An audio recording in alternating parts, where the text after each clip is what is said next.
Hello everyone, good morning. शुरू करते हैं हमारे डेली करंट अफेयर के आज के सेशन को। आज हम यहां पर 27 मई के सभी इंपॉर्टेंट करंट अफेयर एक एक करके डिटेल में डिस्कस कर लेते हैं। एंड तक सेशन को देखिएगा, इंटरेस्टिंग सेशन है। पीडीएफ और मॉक टेस्ट आपको क्रेजी जीके ट्रिक एप्लीकेशन पर मिल जाएगी। चेकआउट कीजिए एप्लीकेशन को। स्टार्ट करते हैं, सबसे पहले क्वेश्चन की तरफ चलते हैं। आइए, हाल ही में भारत का पहला प्राइवेट मेडिकल म्यूजियम कहां खोला गया है? इंडिया का पहला प्राइवेट मेडिकल म्यूजियम यह खोला गया है तिरुवनंतपुरम में। तिरुवनंतपुरम कहां आता है? तो भारत के केरला स्टेट में है तिरुवनंतपुरम, जहां पर इंडिया का पहला मेडिकल म्यूजियम खोला गया है। मेडिकल म्यूजियम ऐसी जगह जहां पर नॉर्मली जो ह्यूमन बॉडी की मॉडल्स होती है उनको रखा जाता है, ह्यूमन बॉडी के हैंडमेड मॉडल्स रखे जाते हैं, अलग अलग जो ह्यूमन बॉडी के ऑर्गन है उनके स्ट्रक्चर रखे जाते हैं, डिसीज से संबंधित स्ट्रक्चर रखे जाते हैं, रिसर्च पेपर और अदर चीजों को यहां पर संरक्षित किया जाता है। तो अभी तक ऐसे मेडिकल म्यूजियम इंडिया में गवर्नमेंट सेक्टर के थे। पहली बार प्राइवेट मेडिकल म्यूजियम खोला गया है केरला के तिरुवनंतपुरम में। गवर्नमेंट मेडिकल कॉलेज तिरुवनंतपुरम के एक फॉर्मर आर्टिस्ट हैं ए शिवारमन। ये काफी सालों से इस क्षेत्र में काम कर रहे हैं। मेडिकल एजुकेशन के लिए एनाटॉमिकल मॉडल्स और जो टीचिंग मटेरियल्स हैं उनको तैयार करने के लिए काम कर रहे थे। अब इन्होंने ही इस म्यूजियम की स्थापना की है ताकि मेडिकल के क्षेत्र में जो चीजें हैं उनको संरक्षित किया जा सके और जो मेडिकल की तैयारी करने वाले स्टूडेंट हैं उनको यहां पर काफी सारा नॉलेज गेन करने में मदद हो। तो आई होप समझ पाए होंगे कि मेडिकल म्यूजियम क्या होता है। इजी हो गया। प्राइवेट सेक्टर का पहला मेडिकल म्यूजियम हमसे क्वेश्चन पूछा जाएगा तो यह तिरुवनंतपुरम केरला में बनाया गया है। केरला की कैपिटल है तिरुवनंतपुरम। राजेंद्र विश्वनाथ आर्लेकर गवर्नर है केरला के। वीडी सतीशन अभी अपॉइंट हुए हैं केरला के सीएम के रूप में। केरला की विधानसभा सीटें हैं 140, राज्यसभा सीटों की संख्या है 9 और लोकसभा सीटें देखने को मिलती है केरला में 20। 2026 में 12 एमपीज और 4 पार्लियामेंट्री कमिटीज को संसद रत्न अवार्ड से सम्मानित किया गया है। इसकी शुरुआत किसके सुझाव पर की गई थी अवार्ड की? तो क्वेश्चन हमारा ये है, न्यूज हमारी ये है कि रिसेंटली 12 एमपीज और 4 पार्लियामेंट्री कमिटीज को संसद रत्न अवार्ड से सम्मानित किया गया है। मतलब टोटल 16 संसद रत्न अवार्ड दिए गए। ये जो अवार्ड है ना, इनकी शुरुआत डॉक्टर एपीजे अब्दुल कलाम की सिफारिश पर की गई थी। ठीक है। तो एक संस्था है चेन्नई बेस्ड, एक एनजीओ है प्राइम पॉइंट फाउंडेशन। यह हर साल ये अवार्ड देता है। संसद रत्न अवार्ड की शुरुआत की गई थी 2010 में। पूर्व राष्ट्रपति एपीजे अब्दुल कलाम के सुझाव पर यह पुरस्कार शुरू किए गए थे और पहली बार जो समारोह का उद्घाटन है वो एपीजे अब्दुल कलाम ने ही किया था अपने प्रेसिडेंट रहते हुए। तो अवार्ड की शुरुआत 2010 में की गई थी। ओके। पार्लियामेंट में ऐसे जितने भी एमपीज है या जो कमेटी है जो कि उन्नत काम करती है ना, मतलब एक प्रतिष्ठित सम्मान है ये, ऐसे एमपीज को दिया जाता है जो कि बहुत ज्यादा जिनकी प्रेजेंस देखने को मिलती है हर मुद्दे पर, जो अपना मत रखते हैं, अच्छा काम करते हैं ऑल ओवर एमपीज के रूप में, तो उन्हें यह अवार्ड दिया जाता है। ऐसी कमिटीज को भी दिया जाता है। तो संसद में सक्रिय भागीदारी, पॉलिसी मेकिंग में जो योगदान देते हैं, डिबेट, क्वेश्चन, कमेटीज, जिसमें भी अगर एमपीज योगदान देते, कमेटी योगदान देती है, तो उनको यह अवार्ड दिया जा सकता है उनके प्रदर्शन के आधार पर। और ये जो डेटा है ना, नॉर्मली लोकसभा, राज्यसभा की वेबसाइट और अलग अलग जगह से रिसर्च के आधार पर तैयार किया जाता है। इस बार 12 एमपीज को और 4 पार्लियामेंट्री कमिटीज को यह अवार्ड दिया गया।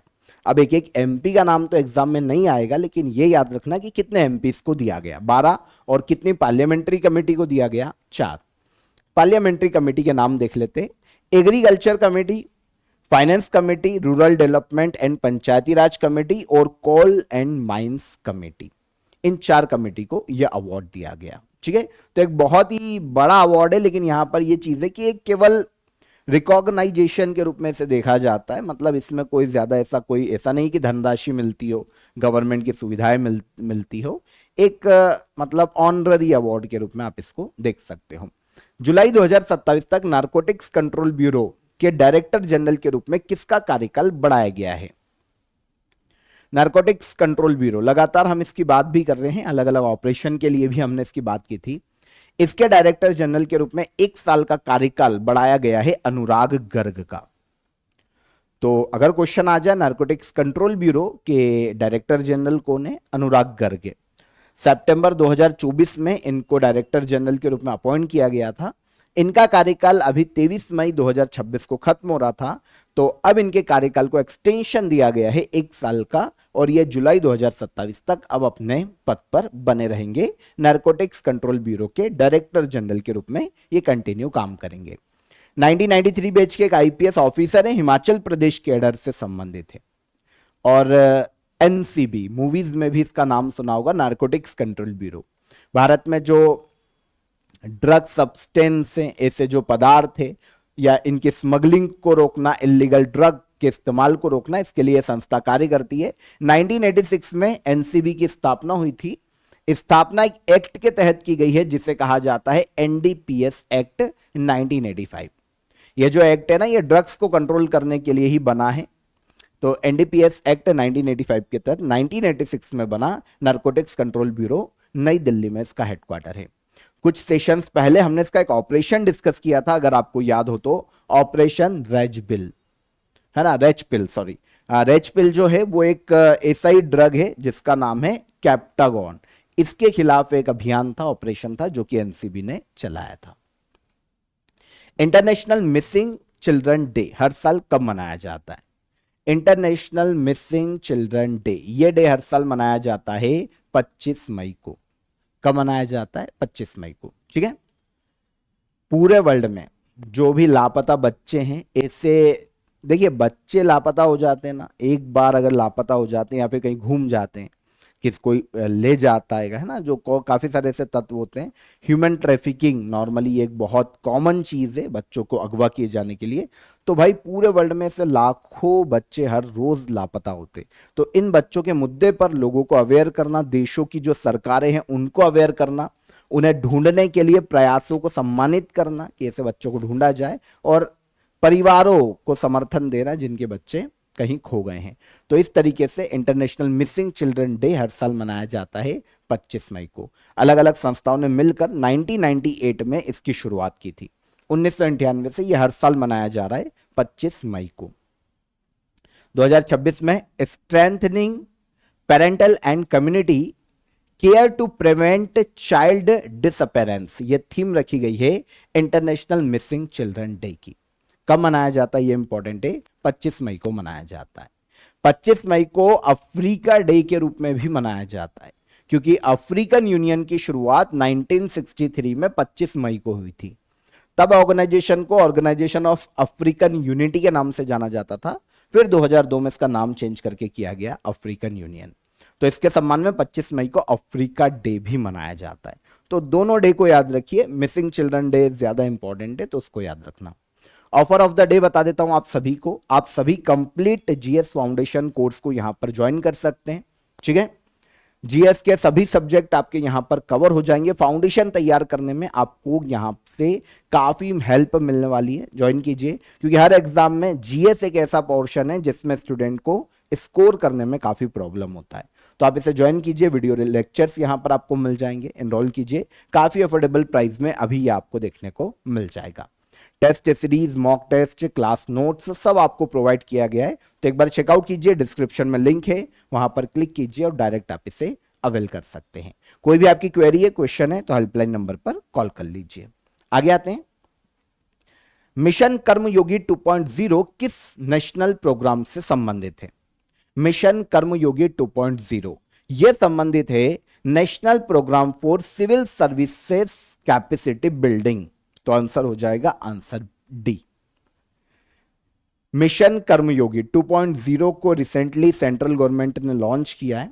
जो सिविल सर्वेंट है ना, उनकी कैपेबिलिटी को बूस्ट करना है ना, अलग अलग तरीके से उनको ट्रेनिंग देना और अलग अलग तरीके से उनकी कैपेसिटी को बिल्ड करना, यह उद्देश्य मिशन कर्मयोगी 2.0 का। तो national programme for civil services capacity building है ये। इसका जो पहला मतलब फेज था ना, वो शुरू किया गया था 2020 में। 2020 में इसकी शुरुआत की गई थी मिशन कर्मयोगी के नाम से। अब इसका सेकेंड फेज शुरू किया गया है। उद्देश्य वही, गवर्नमेंट एम्प्लॉयज की ट्रेनिंग सिस्टम को मॉडर्न बनाना, रोल बेस्ड और उनको और ज्यादा एफिशिएंसी से काम करने के लिए प्रेरित करना। अब जो 2.0 शुरू किया गया है, इसमें क्या है, एआई इनेबल्ड गवर्नेंस को बढ़ावा दिया जाएगा, डिजिटल लर्निंग को और ज्यादा बूस्ट किया जाएगा, ऑल ओवर एआई ड्राइवन बनाया जाएगा पूरी हमारी गवर्नेंस को। तो इसके लिए मिशन कर्मयोगी 2.0 की शुरुआत की गई है। 2.0 बोल लो या 2.0 एक ही बात है, ठीक है। तो जो गवर्नमेंट अधिकारी हैं, कर्मचारी, उनको ट्रेन किया जाएगा ताकि वो गवर्नेंस और पब्लिक सर्विसेज डिलीवरी को बेहतर कर सके, और एआई का यूज इस बार ज्यादा इनको सिखाया जाने वाला है।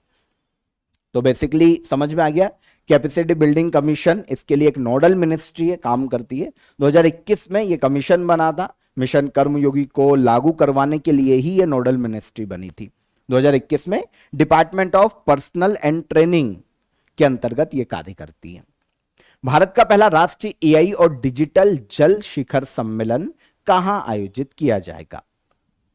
India first national AI and digital water summit, इसका आयोजन किया जाएगा कर्नाटका के बेंगलुरु में। यह इंडिया का पहली ऐसी समिट हो रही है, नेशनल एआई और डिजिटल वाटर समिट। कहां पर? कर्नाटका के बेंगलुरु में। आयोजन कौन करवा रहा है? तो समिट का आयोजन Bengaluru water supply and sewerage board के द्वारा करवाया जा रहा है। एक्चुअल में देखिए, ये जो बोर्ड है ना, काम क्या करता है? बेंगलुरु में water management, water distribution, sewage management, water management, इसके लिए यह संस्था काम करती है। तो एआई को इस सेक्टर में कैसे यूज किया जा सकता है? आर्टिफिशियल इंटेलिजेंस आधारित water management, smart urban infrastructure, digital governance और क्लाइमेट रेसिलिएंट वाटर सिस्टम को बढ़ावा देना इस समिट का मुख्य उद्देश्य है। तो आयोजन करवाने वाली संस्था है Bengaluru water supply and sewerage board, इसलिए आयोजन भी कहां किया जा रहा है? बेंगलुरु में। 27 मई 2026 को आज इसका आयोजन बेंगलुरु में किया जाएगा, first national AI and digital water summit. तो उद्देश्य क्या है? समिट में जिन प्रमुख टेक्नोलॉजीज पर फोकस किया जाएगा, digital twins, water loss management, energy optimisation, cyber security, ऐसे मुद्दों पर यहां पर चर्चा की जाएगी। और बेंगलुरु की संस्था, उद्देश्य, काम मैंने आपको बता दिया है। बेंगलुरु में water supply, water management, sewerage management, ये सारे काम ये संस्था करती है। 1964 में इसकी स्थापना की गई थी, ठीक है। अपनापन पुस्तक भारत के किस केंद्रीय मंत्री के द्वारा लिखी गई है? एक बुक है जिसका नाम है अपनापन, इसे लिखा है केंद्रीय मंत्री शिवराज सिंह चौहान ने। ओके, हमारे एग्रीकल्चर मिनिस्टर हैं शिवराज सिंह चौहान। तो इनकी रिसेंटली एक बुक को लॉन्च किया गया है नई दिल्ली में, और इस बुक का नाम है अपनापन। भारत के पूर्व राष्ट्रपति वेंकैया नायडू के द्वारा इस पुस्तक को लॉन्च किया गया नई दिल्ली में। लिखा किसने? शिवराज सिंह चौहान ने। एक्चुअल में शिवराज सिंह चौहान और नरेंद्र मोदी के साथ जो लंबे वैचारिक संबंध हैं, मतलब काफी समय से काम कर रहे हैं। नरेंद्र मोदी सेंट्रल में जब गुजरात के सीएम थे, तब शिवराज सिंह चौहान एमपी के सीएम थे। फिर नरेंद्र मोदी भारत के पीएम बने, शिवराज सिंह चौहान एमपी के सीएम रहे। फिर आगे चलकर 2024 के बाद शिवराज सिंह चौहान केंद्र में एग्रीकल्चर मिनिस्टर बने। तो ये जो लंबी जर्नी है दोनों नेताओं की, इनका लंबा जो राजनीतिक संबंध है, वैचारिक संबंध है, और जो अनुभव है, इनको साझा किया है शिवराज सिंह चौहान ने अपनी बुक में। तो बुक का नाम है अपनापन, बहुत ही सिंपल सा नाम है, अपनापन। शिवराज सिंह चौहान ये आते हैं मध्य प्रदेश के बुधनी सीहोर से, है ना। बुधनी जो मध्य प्रदेश का एक क्षेत्र है, वहीं से ये सांसद है लोकसभा के, सीहोर बुधनी, ठीक है, लोकसभा के सांसद है। विदिशा से, डायरेक्ट बुधनी से तो ये एमएलए रहे थे, विदिशा से ये सांसद है, ठीक है, लोकसभा के। मध्य प्रदेश के सबसे लंबे समय तक सीएम रहने वाले व्यक्ति है। 2005 में ये सीएम बने थे मध्य प्रदेश में, और 2018 तक सीएम रहे। फिर कुछ समय 2-2.5 साल कमलनाथ जी की सरकार रही, कांग्रेस की, और फिर वापस सीएम बने शिवराज सिंह चौहान, और फिर 2022 के आसपास तक 2022-23 तक इनका शासन रहा। तो बहुत लंबे समय तक सीएम रहे शिवराज सिंह चौहान। तो सबसे लंबा शासन है एमपी में सीएम के रूप में शिवराज सिंह चौहान का। तो देखो यहां पर मेंशन है 2005 से 2018 और 2020 से 2023, 18 साल हो जाते हैं ये लगभग, अगर देखा जाए तो काउंट करोगे ना, 13 ये हो गए, 3 ये हो गए, 13 3 16 17 18 के आसपास हो जाएंगे अगर आप काउंट करोगे तो, है ना। ठीक है, तो सबसे लंबा पीरियड एमपी के सीएम के रूप में शिवराज सिंह चौहान, वर्तमान में union cabinet minister of agriculture and farmer welfare और union minister of rural development के रूप में सेंट्रल में काम कर रहे हैं। तो अपनापन शिवराज सिंह चौहान की बुक है। पीएम अजय पोर्टल और मोबाइल एप्लीकेशन किस मिनिस्ट्री के द्वारा लॉन्च किए जाएंगे? पीएम अजय पोर्टल और मोबाइल एप्लीकेशन इसे लॉन्च किया जाएगा ministry of social justice and empowerment के द्वारा। दो चीजें, एक तो पोर्टल भी है पीएम अजय और मोबाइल एप्लीकेशन भी है। उद्देश्य क्या है? देखो, जो प्रधानमंत्री अनुसूचित जाति अभ्युदय योजना है, उस योजना का लाभ अनुसूचित जाति के लोगों तक पहुंच पा रहा है कि नहीं, है ना। जिनको पहुंच पा रहा है उनको सस्टेनेबल तरीके से दिया जा पा रहा है कि नहीं, और अदर चीजों को ट्रैक करने के लिए और इनको डिजिटलाइज करना, मतलब इस स्कीम को इंप्लीमेंट करने के लिए इसे डिजिटलाइज करना पीएम अजय मोबाइल एप्लीकेशन और पोर्टल का मुख्य उद्देश्य है।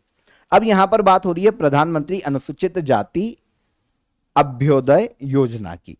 तो अगर हम इस योजना की बात करें तो ये 2021-22 में शुरू की गई थी सेम मिनिस्ट्री के द्वारा, ministry of social justice and employment के द्वारा। ठीक है, शेड्यूल कास्ट के लिए social economical development skill development programme, उनके जीवन जीने के लिए उनको स्किल सिखाना, नौकरी देना, जॉब्स देना और मॉडर्न विलेज डेवलपमेंट को बढ़ावा देना अनुसूचित जाति क्षेत्रों में, यह मुख्य उद्देश्य है प्रधानमंत्री अनुसूचित जाति अभ्युदय योजना का। 2021-22 में से लॉन्च किया गया था। अब इसे ट्रैक करने के लिए प्रॉपर एक मोबाइल एप्लीकेशन और पोर्टल लॉन्च कर दिया गया जिसका नाम है पीएम अजय। सिंपल था, ठीक है। पीएम अजय डैशबोर्ड अगर हम देखें तो 47,000 से ज्यादा अनुसूचित जाति मेजोरिटी विलेजेस की मॉनिटरिंग ये करेगा। 40 लाख से ज्यादा जो बेनिफिशियर्स है उनकी सोशल इकोनॉमिक प्रोग्रेस को भी ट्रैक करेगा और फिर रियल टाइम डेवलपमेंट मॉनिटरिंग और ट्रांसपेरेंसी को बढ़ाने में इससे मदद मिलेगी। तो ministry of social justice and employment की ये पोर्टल और मोबाइल एप्लीकेशन है। ये मिनिस्ट्री के मिनिस्टर देखें, कैबिनेट मिनिस्टर तो डॉक्टर वीरेंद्र कुमार इसके मिनिस्टर हैं। आगे आएंगे, भव्य स्कीम के इंप्लीमेंटेशन के लिए मॉनिटरिंग और इंप्लीमेंटेशन एजेंसी के रूप में किस संस्था को नियुक्त किया गया है? भव्य स्कीम है, केंद्र सरकार की स्कीम है, आगे हम बात करेंगे। अब इसको इंप्लीमेंट करने के लिए, वैसे ये भव्य स्कीम जो है ना, ये मार्च 2026 में ही लॉन्च की गई है। अब इसके रेगुलेशन, कुछ अधिसूचनाएं जारी की गई है, इसको लेकर सेंट्रल गवर्नमेंट ने जारी की है और इसकी मॉनिटर करने के लिए इंप्लीमेंटेशन एजेंसी के रूप में जिस संस्था को नियुक्त किया गया है यह है national industrial corridor development corporation. Answer हो जाएगा answer C, national industrial corridor development corporation. अब आपको समझ में आ गया कि इंडस्ट्रियल हब बनाना इंडिया को, यह मुख्य उद्देश्य भव्य स्कीम का। मार्च 2026 में यह स्कीम लॉन्च की गई थी। इसका फुल फॉर्म देखें ना तो भारत औद्योगिक विकास योजना, इसे शॉर्ट में कहा जाता है भव्य स्कीम। तो सेंट्रल गवर्नमेंट ने इसके इंप्लीमेंटेशन के लिए गाइडलाइन जारी की, काफी सारी चीजें जारी की है। इसमें बताया गया है कि इसकी नोडल मिनिस्ट्री जो कि इंप्लीमेंट करवाएगी, इसको रेगुलेट करेगी, यह है national industrial corridor development corporation. यह प्रोजेक्ट को मॉनिटर करेगा और इंप्लीमेंटेशन एजेंसी ये है। भव्य स्कीम का उद्देश्य global competitive manufacturing hub India को बनाना, मतलब इंडस्ट्रियल डेवलपमेंट के लिए भव्य स्कीम मार्च 2026 में आई थी। ठीक है, भारत को world class plug and play industrial park बनाना, भारत में वर्ल्ड क्लास के plug and play industrial park बनाना। अब ये क्या होता है? ऐसे कौन से इंडस्ट्रियल पार्क है? एक्चुअल में ऐसे इंडस्ट्रियल पार्क जहां पर बेसिक फैसिलिटी पहले से हो, पानी, सीवरेज, इलेक्ट्रिसिटी और जो भी बेसिक रिक्वायरमेंट, तो नेट, इंटरनेट, तो ये सब फैसिलिटी के साथ होता है प्लग एंड प्ले। लगाओ और शुरू कर दो, आपको पीछे की चीजों का नहीं सोचना। तो इसके आधार पर भारत में इंडस्ट्रियल डेवलपमेंट स्कीम है जिसका नाम है भव्य स्कीम। फुल फॉर्म है भारत औद्योगिक विकास योजना। ठीक है, 100 इंडस्ट्रियल पार्क ऐसे विकसित किए जाएंगे पूरे इंडिया में। इन पार्कों का आकार 100 से लेकर 1000 एकड़ के बीच में होगा। मार्च 2026 में से लॉन्च किया गया था। यूनियन कैबिनेट ने इसे मंजूरी दी थी और इसके लिए 33,660 करोड़ रुपए का बजट रखा गया है। कितना? 33,660 करोड़ रुपए। 100 पार्क, इंडस्ट्रियल पार्क यहां पर बनाए जाने वाले हैं। मार्च 2026 में इसे लॉन्च किया गया था। 2026-27 से लेकर 2031-32 के फाइनेंशियल ईयर तक ये लागू है स्कीम, भव्य स्कीम। 33,660 करोड़ ऑल ओवर इसका बजट है, ठीक है ना। कोर और सोशल जो इंफ्रास्ट्रक्चर है उसके विकास के लिए 1 करोड़ प्रति एकड़ तक की सहायता भी गवर्नमेंट इस योजना के तहत देने वाली है। योजना ministry of commerce and industry की योजना है। और इंप्लीमेंटेशन एजेंसी कौन बनी, तो फिर national industrial corridor development corporation, ठीक है। तो ये हमारा क्वेश्चन था। आगे आ जाए, लास्ट क्वेश्चन है ये। ओएनजीसी के साथ भारत की पहली भूतापी विद्युत परियोजना किस स्थान पर स्थापित की जाएगी? इंडिया का फर्स्ट जियोथर्मल पावर प्रोजेक्ट यह स्थापित किया जाएगा लद्दाख के पूगा वैली में। कभी क्वेश्चन आ जाए पूगा वैली कहां पर स्थित है, तो यह लद्दाख में स्थित है। इंडिया का पहला जियोथर्मल पावर प्रोजेक्ट लगाया जा रहा है पूगा वैली लद्दाख में। लद्दाख के जो लेफ्टिनेंट गवर्नर हैं वर्तमान में, विनय कुमार सक्सेना, इनके और ओएनजीसी के बीच में जो करार है ना 5 साल के लिए बढ़ा दिया गया है रिसेंटली। अब आप बोलोगे सर ये तो पहले स्थापित हो गया, नहीं। जियोथर्मल पावर प्रोजेक्ट इसकी प्रोसेस चल रही है पहले से ही, लेकिन ये अभी काम करना इसने शुरू नहीं किया। प्रोजेक्ट को ओएनजीसी डेवलप कर रहा है, लेकिन आगे 5 साल के लिए फिर और एक्सटेंड किया गया है और आगे आने वाले 5 साल भी ओएनजीसी इसको स्थापित करने के लिए काम कर पाएगी। तो अभी काम चल रहा है, स्थापित किया जा रहा है इंडिया का पहला जियोथर्मल पावर प्रोजेक्ट। कहां पर? लद्दाख में। लद्दाख में कहां? तो पूगा वैली में। ओके, लगभग 14,000 फीट की ऊंचाई पर इसकी स्थापना की जाएगी और 1 मेगावाट इलेक्ट्रिसिटी का ये पायलट प्रोजेक्ट है। पायलट जियोथर्मल पावर प्लांट है। कितना कैपेसिटी का है? 1 मेगावाट इलेक्ट्रिसिटी। तो इसे बनाया जा रहा है, डेवलप किया जाएगा, तो ये पहला हो जाएगा। इस पे काम चल ही रहा है। यहां पर जियोथर्मल एनर्जी के बारे में हमको पता होना चाहिए कि ये होती क्या। देखिए क्या होता है कि काफी सारे एरिया जहां पर भूमिगत जो हीट है ना वो बहुत ज्यादा होती है।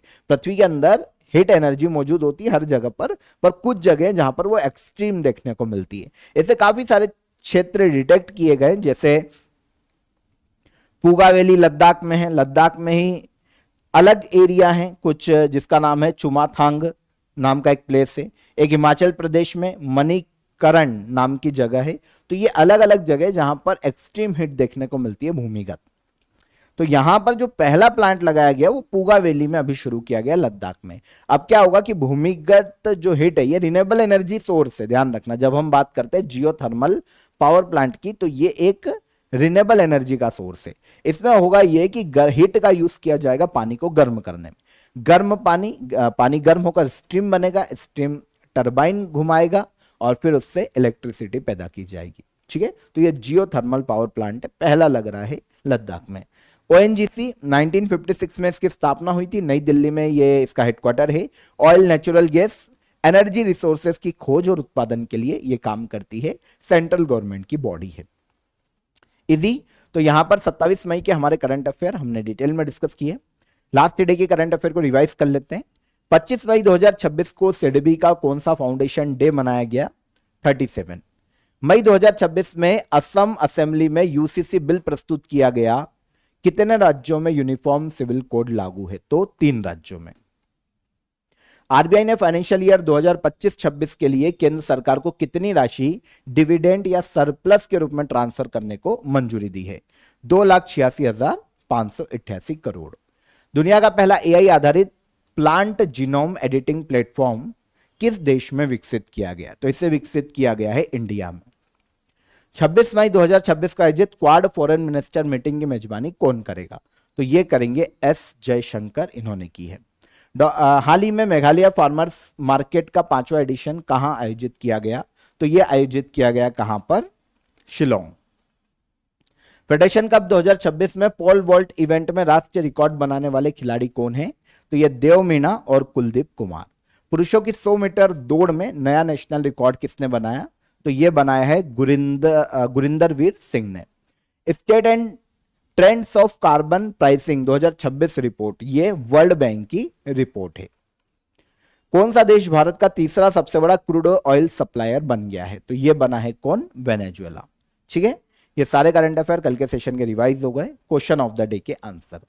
अल मसूदी किसके शासनकाल में भारत आया था? तो महिपाल प्रथम के शासनकाल में भारत आया था। महमूद गजनबी ने सोमनाथ मंदिर पर अटैक किया था 1025-1026 ईस्वी में। और गुर्जर प्रतिहार वंश के संस्थापक थे नागभट्ट। तो ये तीनों क्वेश्चन के हमारे आंसर हो गए। सभी के ऑलमोस्ट आंसर बिल्कुल सही आए थे। आज के क्वेश्चन ऑफ द डे देखिए, भीमराव अंबेडकर द्वारा मंदिर प्रवेश आंदोलन किस वर्ष से शुरू किया गया था? चंद्रप्रभा वन्यजीव अभ्यारण्य भारत के किस राज्य में स्थित है? और गंगूबाई हंगल किस घराने से संबंधित है संगीत के? तीनों क्वेश्चन को कमेंट में आंसर कीजिए। सेशन पसंद आया हो तो लाइक और शेयर करके जाइए, और चैनल पर पहली बार आए हो तो चैनल को सब्सक्राइब कर लो। हम कल फिर मुलाकात करेंगे नेक्स्ट डे के करंट अफेयर में। तब तक ख्याल रखिएगा अपना। जय हिंद, जय भारत।